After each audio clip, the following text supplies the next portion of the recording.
দেখিবলৈ পোৱা গৈছে যে অখিল গগৈ বা গৌৰৱ গগৈসকলে সংবাদমেল পাতি তেওঁলোকে বাৰম্বাৰ কৈছে যে জুবিন গাৰ্গে কোনো কাৰণত ন্যায় নাপায়। তেওঁলোকে শ্যাম কানু মহন্ত আৰু কি নাম তাৰ সিদ্ধাৰ্থ শৰ্মাক বচাব খুজিছে। তেওঁলোকে চাৰ্জশ্বিটখন দিয়াত বাধা দিব চেষ্টা কৰি আছে। এতিয়া তেওঁলোকে কৈছে এইটো এমিয়ে ইনকুৱাৰী কৰিব লাগে। এমিয়ে কি পুলিচ নেকি? তাৰমানে যিসকলে অসম গভৰ্ণমেণ্টৰ ইনকুৱাৰীটোক বাধা দি আছে তেওঁলোকে কি বিচাৰিছে আমি হাত দাঙি দিওঁ, তেতিয়াতো সঞ্জীৱ কি নাম সিদ্ধাৰ্থ শৰ্মাৰ শ্যাম কানুটোৱে বেইলে পাই যাব। আমি বুলিহে আজি 3 মাহ ধৰি ৰাখিলোঁ। নহ'লে আজিলৈকে কোন ডাঙৰ মানুহ জেলত 3 মাহ কোন চৰকাৰে ধৰি ৰাখিব পাৰিছে মোক কওকচোন। আজিলৈকে অসমৰ বুৰঞ্জীত কোনোবা ডিজিপিৰ ভায়েকক কোনোবা ভাইচ চেঞ্চেলৰ ভায়েকক কেতিয়া অসমৰ হিষ্ট্ৰীত 3 মাহ জেলত ধৰি ৰাখিছে? কৰবী দুবৰীৰ হত্যাকাণ্ড হৈছে, গুৱাহাটীৰ মাজমজিয়াত দুগৰাকীকৈ মাক জীয়েকক গুৰুম গুৰুম কৰি মাৰা হৈছিলে।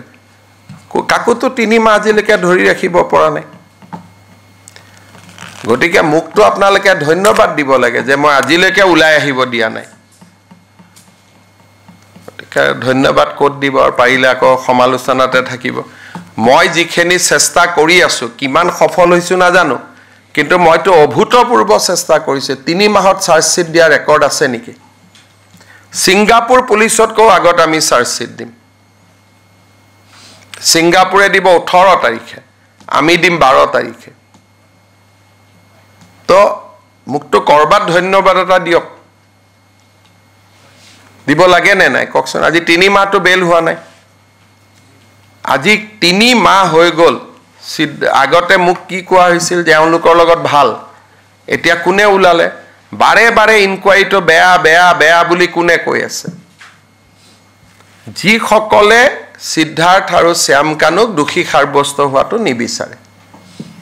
প্ৰথমতে কি কৈছিল ভাল জেলত লৈ গ'ল, অতিথিশালাত লৈ গ'ল। এতিয়া আপোনালোকেতো এদিন হ'লেও লিখিব লাগে যে 3 মাহি মাটিত শুই আছে বুলি। কোনেওতো নিলিখে। আজি 3 মাহ যে সিদ্ধাৰ্থ শৰ্মা আৰু শ্যাম কানু শৰ্মা মাটিত শুই আছে, যিবিলাকে ৰিজৰ্টত পঠোৱা বুলি লিখিছিল আজিলৈকেতো কোৱা নাই যে আমাৰ ভুল হৈছিলে, মুখ্যমন্ত্ৰীক এনেকৈ গালি পাৰাটো ভুল হৈছিলে। ক'ব লাগিছিল নাই কোনোবাই কওকচোন।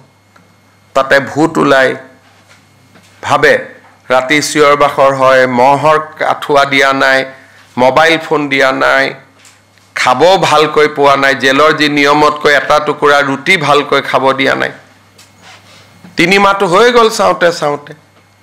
কোনেওতো জামিন ল'ব পৰা নাই নে পাৰিছে কওক? গতিকে আপোনালোকে অলপ মোৰ ফালেও চাব যে মই কাবাৰ নিয়ম মতে হয়তো মই কৰিব পৰা নাই, কিন্তু মই যিখিনি কৰিছোঁ আগতেওতো কোনেও কৰিব পৰা নাছিলে।